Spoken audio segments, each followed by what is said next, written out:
Both the pandemic and the global division were actually the main reasons for Switzerland to participate. We do believe in global events that bring together the whole world. And even before the event, even before the opening of Expo Osaka, meaning from the end of Expo Dubai, the whole world actually collaborated together when preparing our participation in Osaka Banpaku. And for me, this spirit of collaboration among countries and international participants, that's one of the best things that has happened in the last couple of years.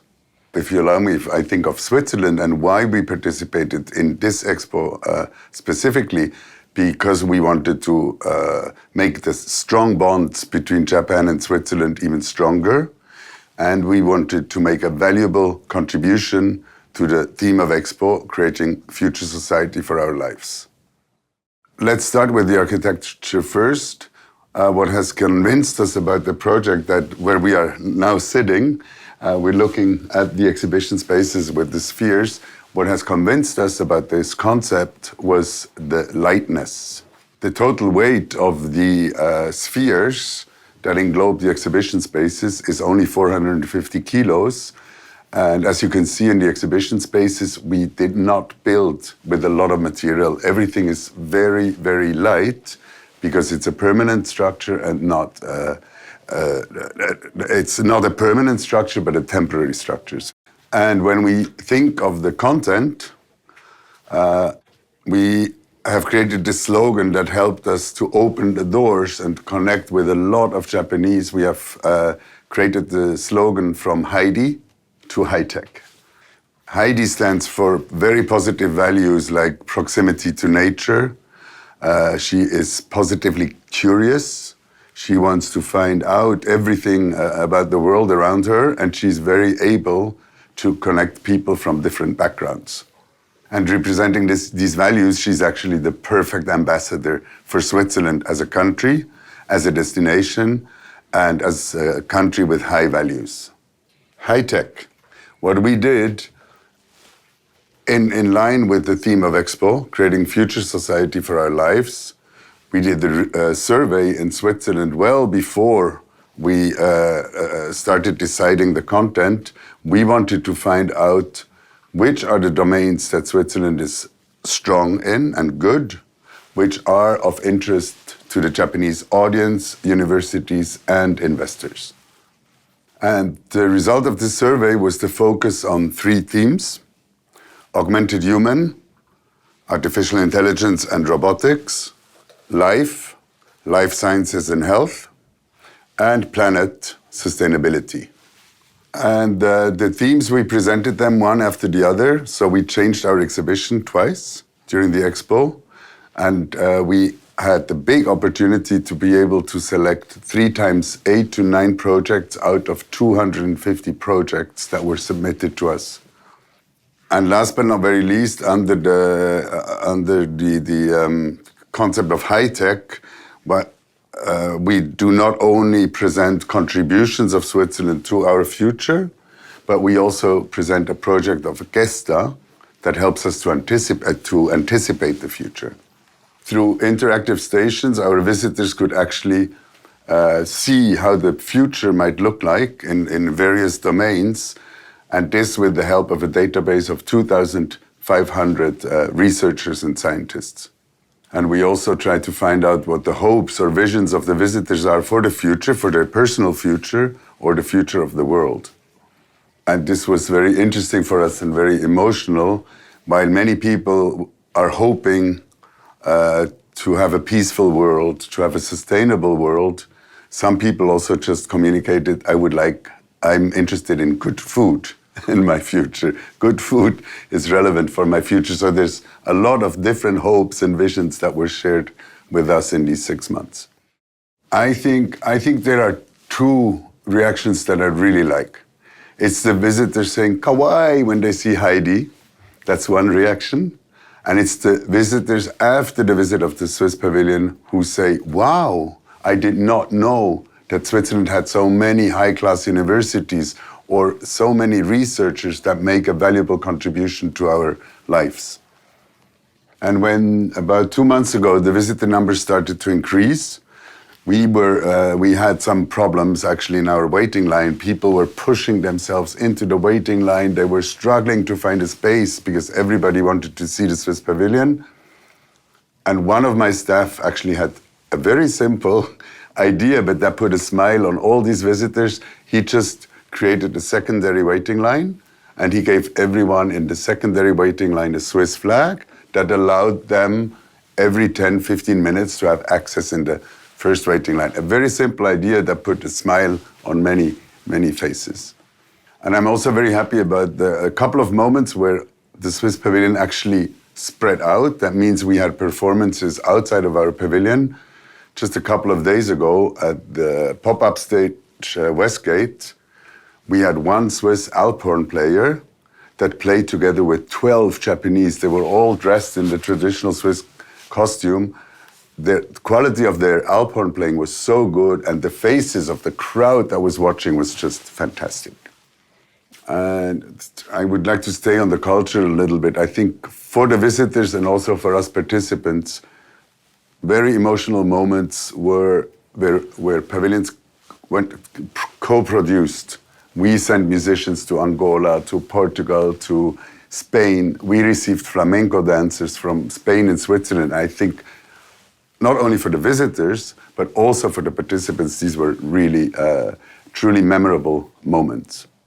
No, actually, we thought this pavilion, we knew it would provoke reactions, and we're happy that it actually provoked the reactions that we thought it would. So there was no big surprise. We really managed to have reactions of the visitors that we wanted to have. Maybe something, yes, there is something that surprised me personally. I was very much surprised when I found out that the Japanese visitors in the Heidi Cafe, actually they start eating raclette at 9:30 in the morning. Raclette is a dish that normally first we eat in winter when it's cool outside, and we normally eat it for dinner. So that was quite a big surprise. And now I just remembered, there was another surprise. My team, they called me on one day, a couple of months ago, and suddenly there were 10 or 12 women dressed as Heidi. And they had all made their costumes by themselves, and they all paid a visit to the Swiss Pavilion dressed as Heidi. So, yes, obviously the people were very interested looking at many other conventional buildings with conventional building materials such as concrete or wood. They were really interested in our technology, how to make this light structure by working with this special ETFE membrane. And exactly with this membrane, we just started the process now to find a company that will actually make outdoor furniture out of this membrane that will then go to our embassy in Tokyo or to stay here at the consulate in Osaka. And independently of this material and the technology behind it, I think our pavilion is one of the very attractive ones also from outside. We work with green landscape, we work with round spaces rather than square spaces. So just to have a look at it, I think many pictures were taken from the outside of the pavilion. There are some concrete values that make our country that we talk about in the first exhibition space. We talk about direct democracy, we talk about international solidarity, we talk about our dual education system that allows everybody somehow to even go to university. So these are the values that we specifically talk about in the exhibition.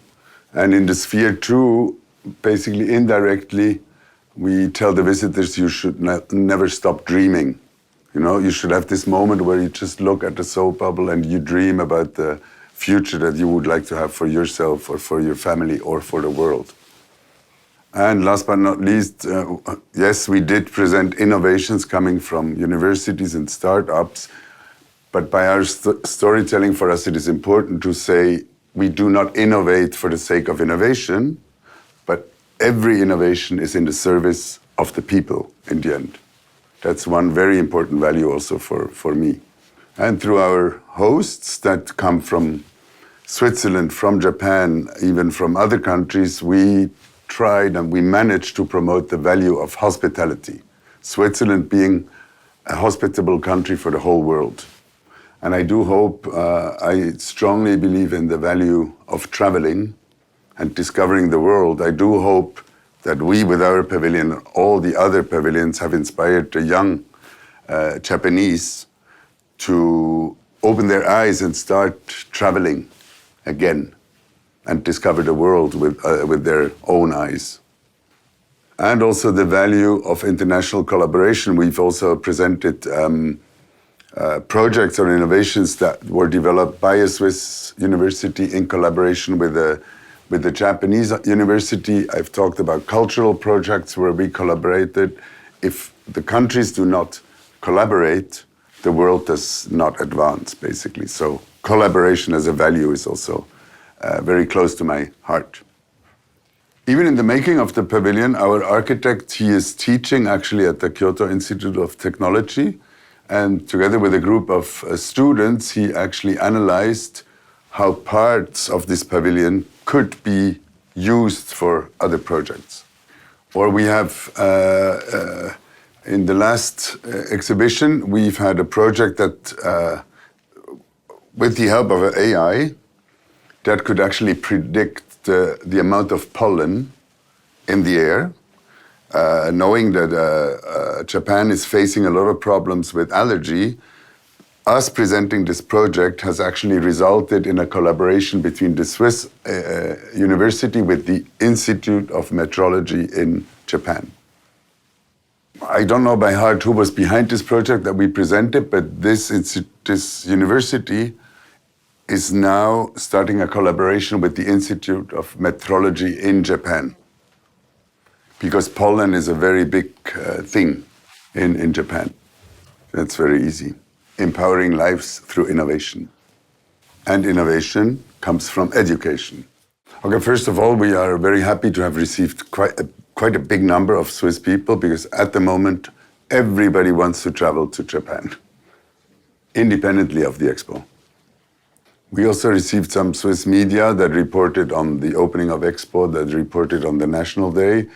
And among the media and also among the Swiss that happen to be at Expo and come and visit the pavilion, I think they all are happy, if not proud, that Switzerland really shows the best of innovation and best of universities and startups that we have, while not forgetting the emotions as well. And they are also very impressed that it's still working, even though there are so many people on the site. They're impressed by the organization of the Japanese, and they're impressed by this Expo, which will have brought 28 million people to the site. So that's they find this very impressive. Sugoi! No, I think we're very happy. We will have received 1 million visitors. We have managed to change the perception of Switzerland from just being a beautiful country with an intact landscape to being an innovative country. That was one of our main targets. So from this perspective, we are very happy.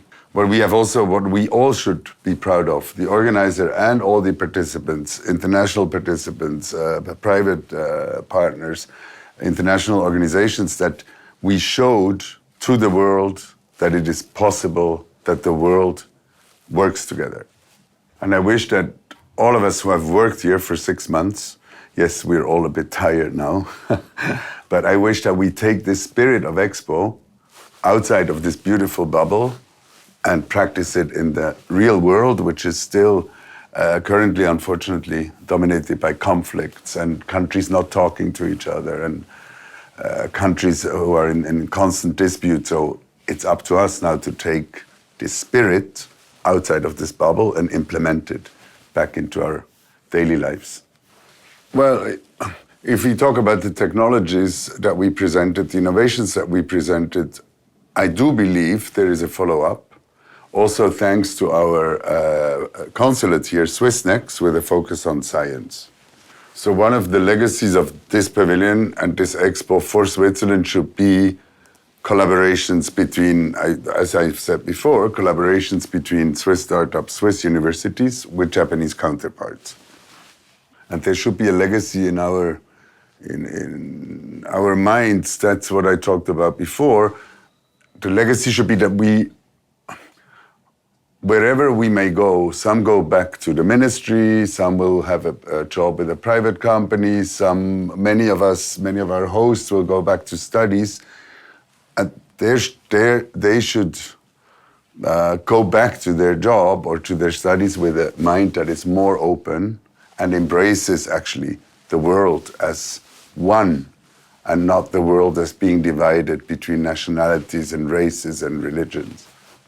I can make a statement that I made earlier this week, and that's a feeling of many, many, many participants, that we have one perfect symbol of the unity that we lived here at Expo, and that is the ring.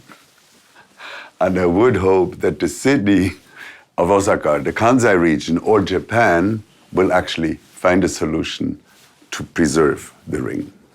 And I would like to thank the Expo Association, the volunteers, and whoever is having restaurants in Osaka for their very, very warm hospitality. どうもありがとうございます。